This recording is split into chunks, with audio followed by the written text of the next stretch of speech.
এখন কলকাতা যে বিষয় নিয়ে আমরা আলোচনা করব, গোয়ায় বড় চমক। তৃণমূলের লিয়েন্ডার নাফিসা কংগ্রেসের বিশ্বাসযোগ্যতা নিয়ে প্রশ্ন তুলে আক্রমণে মমতা, জবাব অধীরের। এই নিয়ে আমাদের এই মুহূর্তের আলোচনার জন্য আমার সঙ্গে যারা রয়েছেন গোপাল মণ্ডল, রাহুল চক্রবর্তী, বিশ্বনাথ চক্রবর্তী, আপনাদেরকে স্বাগত আমাদের এই আলোচনায় আসবো। কিন্তু তার আগেই আপনাদের দেখাবো যে ছবি। তৃণমূলে আজকে যোগ দিয়েছেন টেনিস তারকা লিয়েন্ডার পেজ। গোয়ায় মমতা বন্দ্যোপাধ্যায় তার হাতে তৃণমূলের পতাকা তুলে দেন। তৃণমূলে যোগ দিয়েছেন কংগ্রেসের নাফিসা আলী। লিয়েন্ডার পেজ যে মুহূর্তে যোগ দিলেন সেই মুহূর্তের ছবি দেখছেন আপনারা। যোগ দিয়েছেন Nafisa Ali.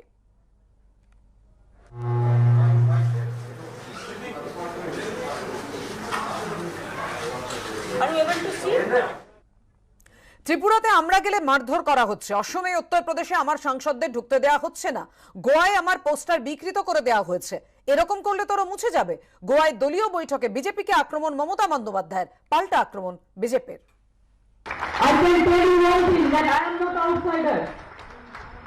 I am not going to be the chief minister of Goa, but I want to see that there must be a system, the policy, the mechanism, the anti-corruption corrupt government. If I go, our party go, अगर हम त्रिपुरा जाते हैं तो पिटता है, असम जाते हैं तो जाने नहीं देते हैं, यूपी जाते हैं तो लखीमपुर में घटना घटा तो किया तो जाने नहीं देता, छुपा के हम लोग हमारा एमपी लोगों ने किया। If I come to Goa, they deface my poster. अरे भाई आप डिफेंस कर लो, करते करते कब आप डिफेंस हो जाओगे इंडिया से, तब आपको पता चलेगा। But what they are doing will not take revenge like this. We will work for the people. और दिल्ली का दादागिरी नहीं चलेगा. We want to see strong union of states. The state should be strong. এই কথাগুলো মমতা ব্যানার্জি এই জন্য বলেন যে উনি ভারতবর্ষের যে সাংবিধানিক যে স্ট্রাকচার, আমাদের যে যুক্তরাষ্ট্রীয় পরিকাঠামো, সেই পরিকাঠামোকে মানতে চান না। দিল্লি আমাদের রাজধানী, দিল্লিতে রাজধানী নরেন্দ্র মোদী তৈরি করেননি, বহু আগে থেকে আমাদের যারা সংবিধান প্রণেতা তাদের সময় থেকে দিল্লির রাজধানী আছে। স্বাভাবিকভাবে কেন্দ্র সরকারের সমস্ত নিয়মকানুন মেনে চলা আমাদের রাজ্যগুলোর কর্তব্যের মধ্যে পড়ে, অধিকারের মধ্যেও পড়ে।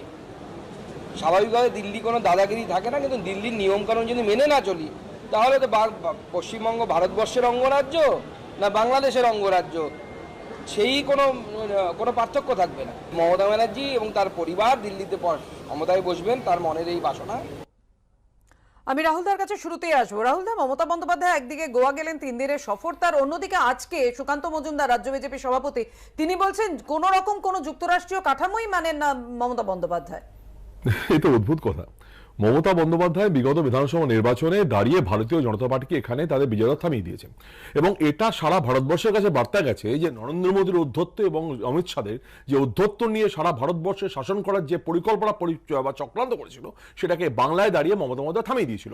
এবং মমতা বন্দ্যোপাধ্যায় খুব সহায়ক হয়ে চাইছে সারা ভারতবর্ষে দাঁড়িয়ে এই ফ্যাসিবাদের অবসান ঘটুক। তাই মমতা বন্দ্যোপাধ্যায় ত্রিপুরা যাচ্ছেন, মমতা বন্দ্যোপাধ্যায় গোয়া যাচ্ছেন, যেতেই পারেন। এবং তাতে এত ভয় পাওয়ার কি হলো পাপিয়া? আমি তো বুঝতে পারছি না এরা এত ভীত সশস্ত্র কেন? কেন হোর্ডিং ছাড়া হচ্ছে, কেন আটকানো হচ্ছে, কেন ত্রিপুরা মারা হচ্ছে, কেন তৃণমূল কংগ্রেসের কর্মীদের ঢুকতে দেওয়া হচ্ছে না? কারণটা কোথায়, সমস্যা কোথায়? রাহুল একটা কথা বলছে, কেন ভয় পাচ্ছে বিজেপি, কেন আটকানো হচ্ছে? ভয় কিছু নেই এখানটা, সাধারণ মানুষ ভয় পাচ্ছি, বিজেপি ভয় পাচ্ছে না, বিজেপি নেতৃত্ব ভয় পাচ্ছে না। দেখুন, মমতা ব্যানার্জি তিনি সর্বভারতীয় ক্ষেত্রে একটা ফেডারেল ফ্রন্ট তৈরি করে কাদের প্রতিদ্বন্দ্বী হতে চাইছেন? বিজেপি কোনো এ বিষয়ে চিন্তিত নয়। তাহলে প্রতিদ্বন্দ্বী হচ্ছে, বিকল্প তৈরি হচ্ছে কংগ্রেসের। সর্বভারতীয় রাজনীতিতে কংগ্রেসের বিকল্প, ইউপির একটা বিকল্প ফ্রন্ট তৈরি করতে চাইছেন। বিজেপির কোনো মাথা ব্যথাই নেই এখানটাতে। আর দ্বিতীয় কথা হচ্ছে, রাহুল যে কথাটা বলছেন যে ফ্যাসিস্ট গভর্নমেন্ট, আমরা পশ্চিমবঙ্গে তালিবানি সরকার আমি বলি, গোপাল খুব ভালো বললেন তো। আমি বলি, আমি একটা কথা ভাবুন যে এখানে দাঁড়িয়ে পশ্চিমবঙ্গে দাঁড়িয়ে মমতা বন্দ্যোপাধ্যায়কে হারানোর জন্য, ওই 5 ফুট 2 ইঞ্চি মহিলাকে হারানোর জন্য প্রধানমন্ত্রী, স্বরাষ্ট্রমন্ত্রী থেকে পুরো কংগ্রেসকে আক্রমণ করে বলেছেন 7 বছর ধরে বিজেপির বিরুদ্ধে লড়তে নেমে হারছে কংগ্রেস, নিজেদের বিধায়কদের নিয়ন্ত্রণ করতে পারে না, তৃণমূল রক্ত দিয়ে লড়াই করবে। গোয়ায় বিজেপির পাশাপাশি কংগ্রেসকে এভাবেই চড়াসুরে আক্রমণ করেছেন তৃণমূল নেত্রী। দেখুন। আপনি দালালি করছেন বিজেপির, সবাই দেখতে পাচ্ছে। গোয়া সফরে মমতা বন্দ্যোপাধ্যায়, তীব্র আক্রমণ কংগ্রেসকে, পাল্টা মোদি দিদি আঁতাতের অভিযোগ অধীর চৌধুরীর। Last time, even their MLAs went to BJP to form the government. You cannot control your MLAs, so how do you trust them? Modi আর দিদির মতন রাজনীতির আলখাল্লা গায়ে দিয়ে গণতন্ত্রকে হত্যা করার যারা খেলা করছেন তাদের দয়াতেই দল ভাঙাভাঙি হয়। আমাদের দলের বিধায়ক বিজেপিতে গেছে গোয়াতে, আমাদের দলের বিধায়ক তৃণমূলে গেছে বাংলায়, ব্যাপারটা তো এক। তাহলে কি কথা দিতে পারেন যে আপনার দলের বিধায়করা আরব সমুদ্রে ঝাঁপ দিয়ে মরবে তো মোদির পা ধরবে না? Somebody can tell us why you are contesting. Let the Congress to contest. Why they contested so many times, in 70 years, 60 years, 55 years. What they have done? You cannot take a decision in a proper time. You allow BJP to form the government. I can tell you, the Trinamool Congress will fight the battle. They are ready to give their blood for Goa, but they will not compromise with BJP. আপনি BJP দালাল সবাই দেখতে পাচ্ছে। BJP আপনাকে সুপারি দিয়েছে প্রশান্ত কিশোরের মাধ্যমে যে কংগ্রেসটাকে দুর্বল করতে হবে, বিজেপি না হলে শক্তিশালী হবে না। অঙ্ক কি বলছে? কংগ্রেস দুর্বল হলে বিজেপি শক্তিশালী হবে। আপনি কি করছেন? সেই কাজটা করছেন। গোয়ায় জমি তৈরির চেষ্টা করার ক্ষেত্রে তৃণমূল সবসময় কংগ্রেসের দলছুটদের অগ্রাধিকার দিয়ে এসেছে।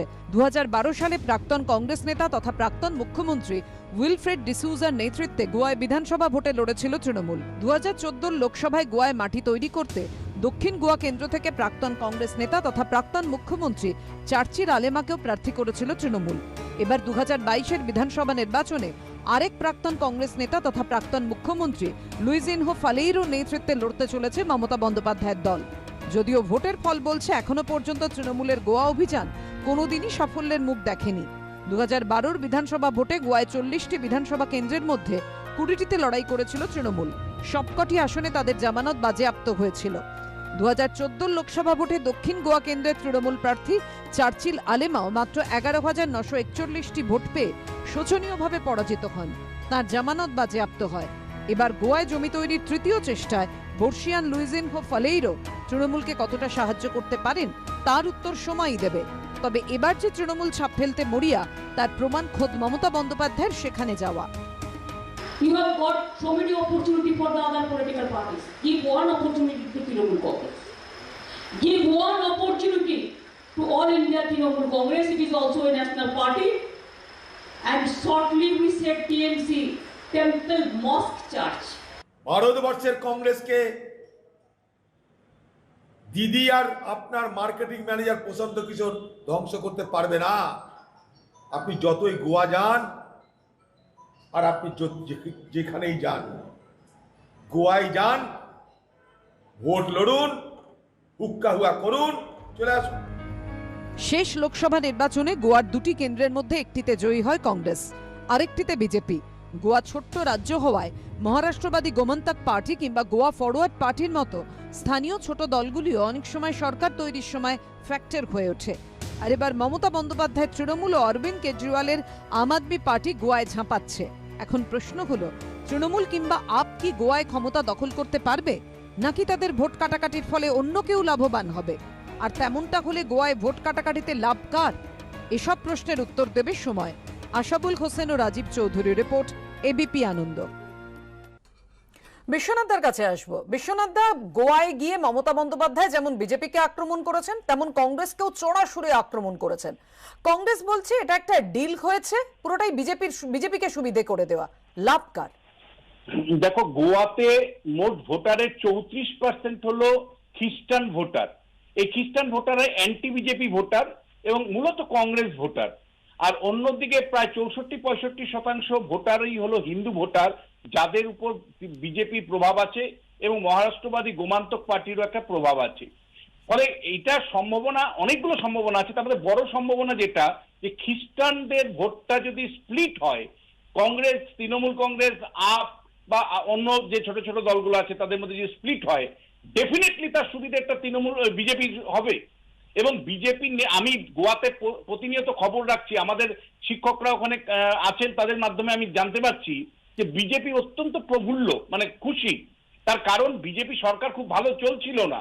বিজেপি মনে করছে যে বিরোধী ভোটের যে বিভাজনের সুযোগ তারা পাবে এবং তার ফলে গোয়ার তাদের জয় অনেক সহজ হতে পারে, এটা কিন্তু বিজেপি মনে করছে। একই সাথে প্রশ্ন, দ্বিতীয় যে সম্ভাবনার কথা, সেটা হলো যে তৃণমূল কংগ্রেস কার্যত কংগ্রেসকে বিরোধিতা করে কংগ্রেসের বিকল্প শক্তি হতে চাইছে। যদি সত্যিই সেটা সম্ভব হয় তাহলে আরেকটা যুগান্ত, মানে আরেকটা গুরুত্বপূর্ণ সন্ধিক্ষণের মধ্যে দাঁড়িয়ে আছে তৃণমূল কংগ্রেস এবং ভারতের বিরোধী দলগুলো। তার কারণ তৃণমূল কংগ্রেস চাইছে কি, তৃণমূল কংগ্রেস প্রতিনিয়ত প্রধান আক্রমণ করছে কংগ্রেস দলকে এবং তারা এমন ভাবে তারা প্রচার করছে যে কংগ্রেস নয়, তৃণমূল কংগ্রেসই বিজেপির বিকল্প, এরকম একটা ভাবনা তারা সর্বত্র সর্ব জায়গায় কিন্তু প্রচার করে বেড়াচ্ছে। এতে দুটো সম্ভাবনার কথা আমি বললাম, হয় বিরোধী ভোট বিভাজিত হয়ে নরেন্দ্র মোদী হই হই করে জিতবেন 2024-এ, আর না হলে কংগ্রেসকে টেক ওভার করে। একটু রাহুলদার বক্তব্য শুনে নি। না, একটা প্রশ্ন হচ্ছে যে কথাগুলো এই মতো অধীরবাবু বললেন, অ্যাকচুয়ালি মুর্শিদাবাদের অবস্থা খুব খারাপ, তো অধীরবাবুর মাথার ঠিক নেই এখন। প্রথম কথা হচ্ছে, প্রথম হবে যে বিএসপি মানে উত্তরপ্রদেশে দাঁড়িয়ে কংগ্রেসের ভূমিকা কি, বিএসপি বিধায়কদের কারা ভাঙিয়ে নিচ্ছে, পাঞ্জাবে দাঁড়িয়ে কংগ্রেসের খবর দেখে আমি সবচেয়ে লাভবান হচ্ছে, বিহারে দাঁড়িয়ে কংগ্রেসের ভূমিকা কি, বাকি রাজ্যগুলো দেখুন কংগ্রেসের ভূমিকা কি, এবং যেসব রাজ্যে ভারতীয় জনতা পার্টি জিতেছে প্রত্যেক রাজ্যে কংগ্রেস ছিল তার জায়গায়।